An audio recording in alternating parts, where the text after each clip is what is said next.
It's a real treat and a pleasure to be here to present to you. I'm going to step to the side because I'm so short, I can't see my slides. So, you want my chair? No, that's fine. Thank you. The title that I was given, and which I would love to talk about, is the Reentrant Drivers Anchoring to Structural Heterogeneities. And clearly today, I will be talking to you about only persistent AF. So, in a way, what we have here is sort of a switch of the subject that was just presented before me, which is more mechanistic, to something which is more applied, but using the tools of basic science. So in my lab, what we have endeavored to do is to build computer models of the human heart, whether it's ventricular or atrial, and use them for diagnostic purposes or for guiding treatments for heart disease. And the vision is that there has been so much advancement in the engineering methodologies that has been incorporated in all kinds of aspects of our society. I believe that most of you have come on airplanes that have been built only based on computer simulations. Yet, in treatment of human disease, we don't ever resort to that approach. Rather, everything is pretty much trial and error. So we want to bring computational modeling of the heart to the clinic. That is our goal. And today I will talk to you about atrial studies.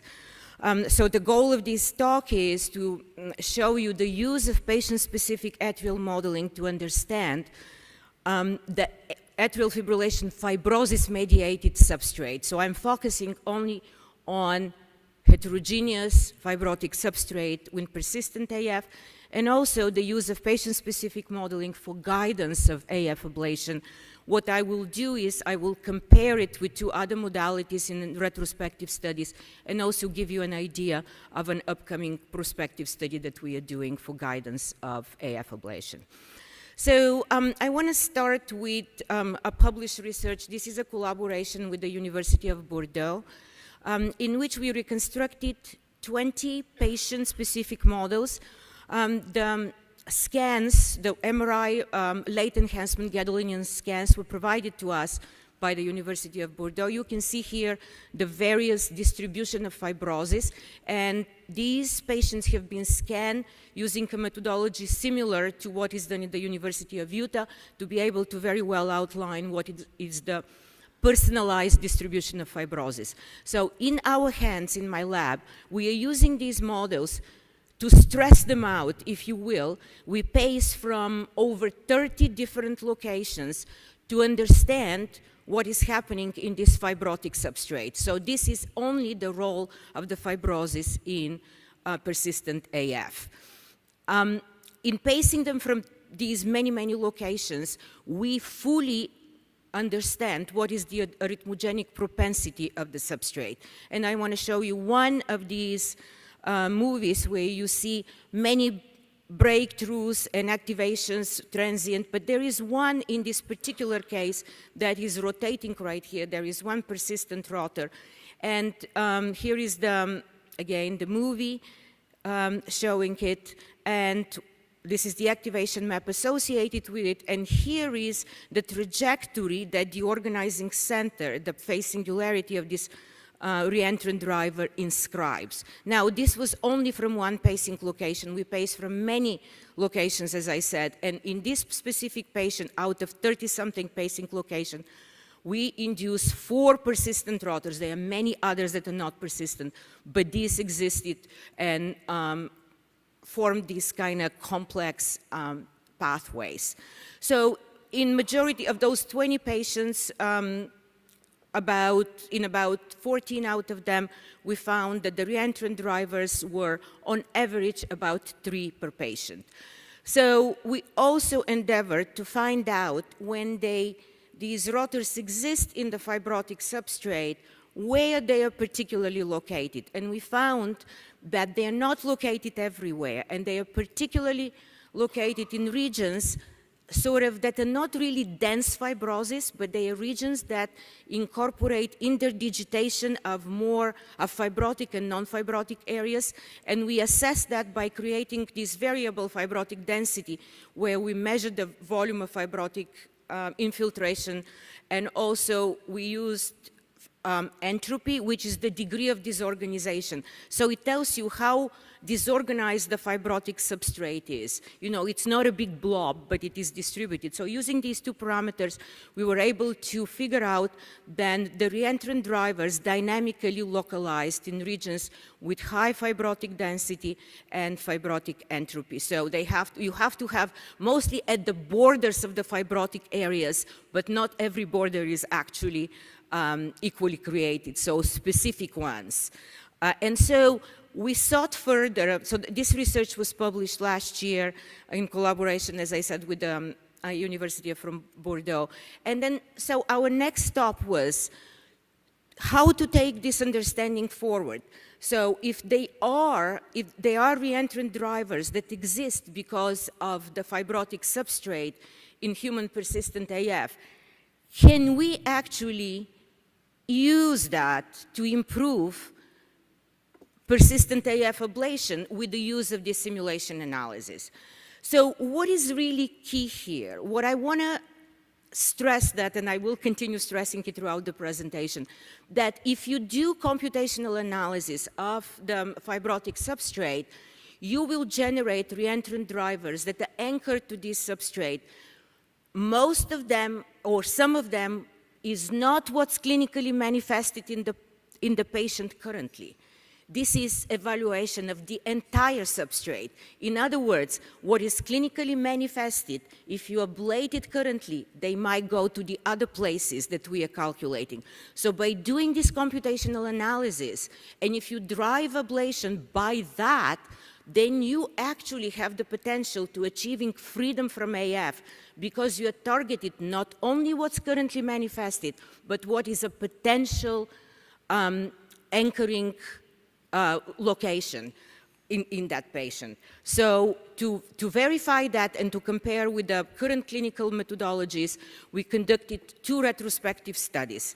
So the first comparison was comparing the prediction of our simulations, which is right here, segmented fibrotic distribution, looking at virtual AF episode and assessing the entire substrate, and comparing that to the ECGI, in which electrograms are reconstructed phase, maps are done, and the frequency of occurrence of the rotors are mapped, done at University of Bordeaux. So we did that in 12 patients. And we compared the regions, the prediction by the simulations, and what ECGI does by locating all the drivers in 7 regions in the atrium. And here is one patient, patient A, and you can see our prediction of where the reentrant drivers are located, and that's the prediction by ECGI, and then we match that quite well. And so for each patient, we created this summary schematic, which shows whether we have a mismatch or match. And here in this area, we show the match. And in this case, we had 1 matching rotors. Now, here is another patient in which you can see that there is reentrant driver here in the LA roof, but we don't have that. And then here is a driver in the inferior RA. We don't have that, but we matched 1 driver here and this big sort of blob of reentrant anchoring that occurs in this part of the fibrotic substrate.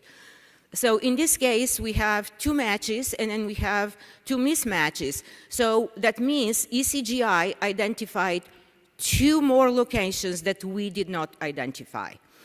In the third patient, I'm just showing some of the examples here, we identified a rotor that was not identified in ECGI. There is a match here, and here also there was a match. So we had 1 mismatch in which we predicted 1 additional rotor, but ECGI did not.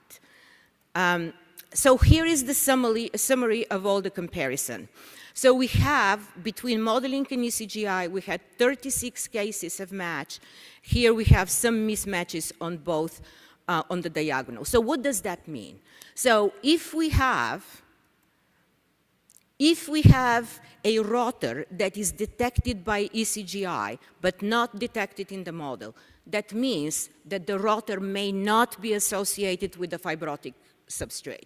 It may be some other mechanism that we don't represent in the model. Another possibility for that is that there are areas of known poor LG MRI fidelity in assessing the fibrotic substrate, like the LA roof, so we may not be incorporating that in the model because we cannot catch it by the LG MRI. So that is one reason. So either different mechanism or potentially not catching the substrate. Now, if our model predicts more rotors than ECGI, when this was the case, this is what I was emphasizing before, that we are catching rotors that are not currently manifested in the patient, but they could be ablated during the procedure, so the reentrant drivers do not recur in these areas. We also looked into what is the ablation outcome in cases when you have match of simulation and ECGI and when we don't. And it turns out that when ablation targeted sites that match between simulation and ECGI, the success was much higher.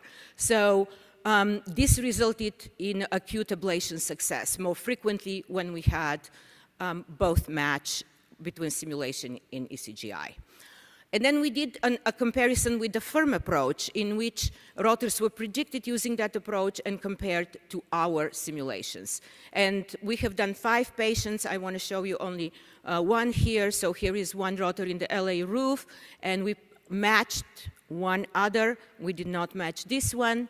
And again, here is a summary of the 5 patients that we have done. Here are the matches. We have some mismatches, and again, the case when we predicted that there is a rotor, but firm did not predict, means that these are rotors that are not currently manifested in the patient. And indeed, when firm failed to ablate AF in these patients, it reoccurred in AF occurred in other places. And again, the mismatch here might indicate other mechanisms. So can we take this forward in my remaining 2.5 minutes? Can we take this forward to actually do a procedure or ablation based only on the simulation prediction? Because the strength of that is that you can ablate all potential rotor locations. So instead of doing that, we basically want to go directly and ablate these rotors that sustain arrhythmia in the fibrotic substrate. And here is our first patient that we have done. What we do in the lab, we predict where the ablation would be, and we create these movies, and then these movies are imported in the CartoMap, and then you can target those directly. We did one patient. This is one of our patients. This is our second patient in this prospective clinical study. You can see here I'll run this again. This was the predicted ablation site, and basically this study is done at Hopkins, and the catheter is directly navigated to these areas, and the patient is ablated. And I want to show you our last patient that was done. This is me being in the clinic and taking pictures from Dr. Hawkins, who's really ablating the patient right now based on our predictions, and these are our predicted rotor locations. So we've done 3 patients. In 2 of them, AF did not recur. In 1, it recurred within 2 weeks. We have a 4th patient right now, which is the best actually model that we have ever created. So we are very hopeful that this will continue. So in conclusion, the personal virtual heart, as I call it, it could be a transformative approach in persistent AF management, and it brings computational modeling to the clinic for guidance of ablation. Can be done alone or with other approaches, and as I showed before, it really increases the positive clinical outcomes. And the unique advantage of this methodology is that it targets all fibrosis-mediated rotors, and not only that, are clinically manifested in the patient's episode.